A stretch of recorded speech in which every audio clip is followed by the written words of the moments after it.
Paano kapag kakatiwalaan sa malaki? Sa maliit pa lang, nasusubukan ka na.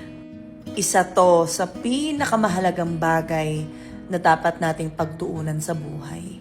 Kung gusto po natin na maraming tao ang magtiwala sa atin pagdating sa kanilang mga pribadong bagay. In general, hindi lang po ito about sa pera, sa material, o kung ano pa man. Ibig sabihin, sa lahat ng ipinagkakatiwala po sa atin ng isang tao.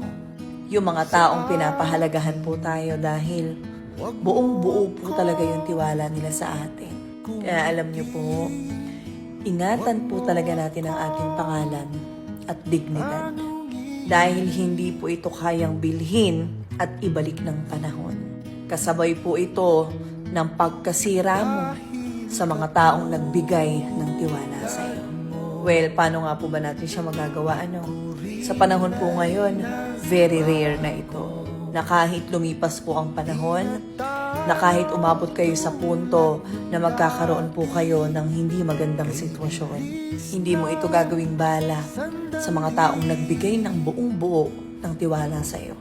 Dahil masarap pong humarap sa mga tao na taas ang noo dahil alam mo ang totoo.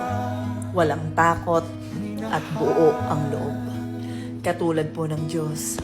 Kapag nakita ng Diyos na kaya kanyang pagkatiwalaan sa mga maliliit na biyaya, ay pagkakalooban ka po niya ng mas malalaking biyaya. Ingatan po sana natin ang ating dignidad at pangalan dahil hindi na po yan maibabalik ng panahon kapag ka nawasak na yan. God bless po.